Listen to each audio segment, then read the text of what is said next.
పశ్చిమ బెంగాల్లో ఎన్నికలకు సమయం దగ్గర పడుతోంది. ఈ క్రమంలోనే మరోసారి అధికారాన్ని చేజిక్కించుకోవాలని మమతా బెనర్జీ సరికొత్త వ్యూహాన్ని రచించారు. అయితే అక్కడ ఎలాగైనా సరే పాగా వెయ్యాలి అని భావిస్తున్న కాషాయ దళానికి ఆమె స్ట్రాటజీ గట్టి షాక్ ఇచ్చిందని చెప్పాలి. మరి దీదీ కొత్త ఎత్తుగడ ఏంటి? దీన్ని బీజేపీ ఎలా ఎదుర్కొంటుంది? ఈ రెండు పార్టీల మధ్య సాగే భీకర పోరు ఎలాంటి ఫలితాలు ఇచ్చే అవకాశం ఉంది? ఈ వీడియోలో చూద్దాం. త్వరలోనే యావత్తు దేశవ్యాప్తంగా పలు రాష్ట్రాల్లో అసెంబ్లీ ఎన్నికలు జరగబోతున్నాయి. తమిళనాడు, కేరళ, అస్సోం, పశ్చిమ బెంగాల్ రాష్ట్రాల్లో ఈ ఎలక్షన్స్ జరగనుండగా అందరి దృష్టి మాత్రం పశ్చిమ బెంగాల్ పైనే ఉంది. దీనికి కారణం అక్కడ అధ్యక్ష పీఠం కోసం రాజకీయ పార్టీలు రచిస్తున్న వ్యూహ ప్రతివ్యూహాలు. ఇక్కడ మరో ముఖ్యమైన విషయం ఏంటంటే పార్టీలు రచిస్తున్న ఈ ప్లాన్స్ అన్నీ కూడా వివిధ మతాలకు చెందిన దేవుళ్ల చుట్టూ తిరుగుతుండడం గమనార్హం. ఇప్పటికే ముస్లిం ఓటు బ్యాంకును గంపగుత్తగా తన వైపు తిప్పుకున్న మమతా బెనర్జీ నాలుగోసారి అధికారాన్ని దక్కించుకోవాలని సరికొత్త ప్రణాళికలు రచిస్తున్నారు. బెంగాల్ సెంటిమెంట్ను వాడే ప్రయత్నాలు చేస్తున్నారు. మరోవైపు కమలం పార్టీ సైతం ఈసారైనా జెండా ఎగరవేసేయాలని భావిస్తోంది. ఈ నేపథ్యంలోనే ఇరు పార్టీల మధ్య పోరు తారాస్థాయికి చేరే సూచనలు అయితే కనిపిస్తున్నాయి. వచ్చే మార్చి లేదా ఏప్రిల్లో పశ్చిమ బెంగాల్ ఎన్నికలు జరుగుతాయి. దీంతో అధికార ప్రతిపక్ష పార్టీలు రంగం సిద్ధం చేస్తున్నాయి. ఈ క్రమంలోనే అధికారంలో ఉన్న దీదీ ప్రభుత్వం మరోసారి రాష్ట్ర పగ్గాలు అందుకోవడానికి నయా ప్లాన్ వేశారు. ఇప్పటికే ముస్లిం ఓటు బ్యాంకును గంపగుత్తగా తన వైపు తిప్పుకున్న దీదీ స్ట్రాటజీ మార్చారు. బెంగాల్ సెంటిమెంట్ను రాజేస్తూ జై దుర్గామాత అనే నినాదాన్ని ఎత్తుకున్నారు. అంతేకాదు ఇందులో భాగంగానే ఈ ఏడాది ఆలయాల నిర్మాణ కార్యక్రమానికి శ్రీకారం చుట్టారు. ప్రతిపక్ష బీజేపీ నుంచి ఎదురయ్యే విమర్శలను, ఆరోపణలను సమర్థవంతంగా తిప్పికొట్టడానికే ఆమె ఈ ఎత్తుగడ వేశారని తెలుస్తోంది. ఇప్పటికే దిఘాలోని జగన్నాథ ఆలయ పనులను దీదీ ప్రారంభించారు.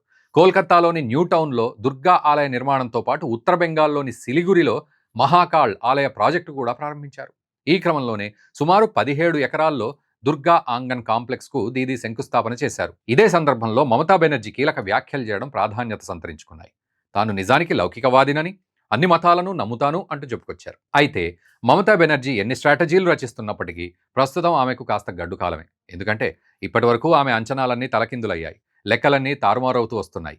ఈ క్రమంలోనే 15 ఏళ్ల పాటు ఏకఛత్రాధిపత్యంగా పాలన కొనసాగించిన దీదీ ఇప్పుడు బెంగాల్ రాష్ట్ర పగ్గాలు చేజార్చుకునే సూచనలే కనిపిస్తున్నాయి. దీనికి ముఖ్య కారణం ఆమె చేతిలో ఉన్న ముస్లిం ఓటు బ్యాంక్.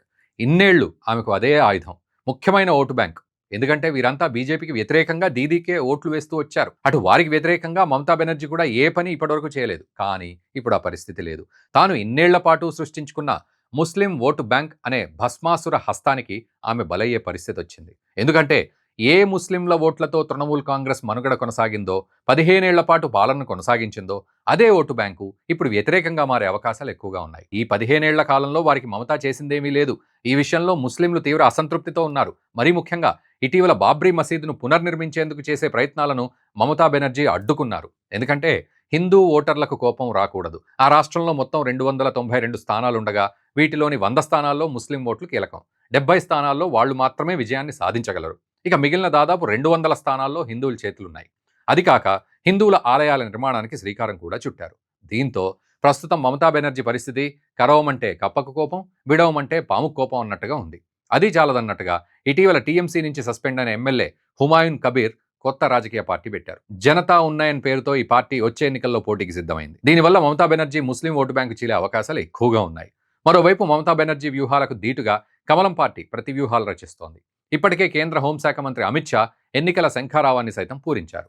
హిందూ ఓటర్లే లక్ష్యంగా బీజేపీ తన జై శ్రీరామ్ మంత్రానికి పదును పెట్టింది. 2021 ఎన్నికల తర్వాత టీఎంసీకి హిందువులు ఎవరూ ఓటు వెయ్యరని గుర్తించిన దీదీ వారిని ఆకర్షించేందుకే ఇప్పుడు ఆలయ నిర్మాణాలను మొదలుపెట్టారని ఎద్దేవా చేస్తారు. ఇక పశ్చిమ బెంగాల్ ఎన్నికలపై ఎక్కువగా ప్రభావాన్ని చూపించే అంశాల్లో బంగ్లాదేశ్ అల్లర్లు కూడా ఉన్నాయి. ఈ క్రమంలోనే హిందూ ఎజెండాతో ముందుకు వెళ్తున్న బీజేపీ బంగ్లాదేశ్లో మైనార్టీ హిందువులపై దాడులను ఎక్కువగా ప్రచారం చేస్తోంది. ఈ నేపథ్యంలోనే ఇక్కడున్న హిందువుల్లోని మెజార్టీ ఓటు బ్యాంకును కమలం పార్టీ దక్కించుకుంటే బెంగాల్లో కాషాయ జెండా రెపరెపలాడటం అయితే ఖాయం. ఒకవేళ సంప్రదాయ మేధావి వర్గంగా గుర్తింపు పొందిన బెంగాలీలు, మైనార్టీలు మమతా వైపు నిలిస్తే మాత్రం మరోసారి టీఎంసీదే విజయం అవుతుందనే టాక్ కూడా వినిపిస్తోంది. మరి మొత్తంగా పశ్చిమ బెంగాల్ ఎన్నికల్లో టీఎంసీ వర్సెస్ బీజేపీ పోరు ఎలా సాగనుంది? రాజకీయ పార్టీల వ్యూహ ప్రతివ్యూహాలు ఏ విధంగా పనిచేయనున్నాయి? చివరికి ప్రజలు ఎవరికి పట్టం కడతారు అనేది మాత్రం వేచి చూడాల్సి ఉంది. మరి మీరేమంటారు? ఈ అంశంపై కామెంట్ చేయండి. ఈ వీడియోని మన మిత్రులకు కూడా షేర్ చేయండి.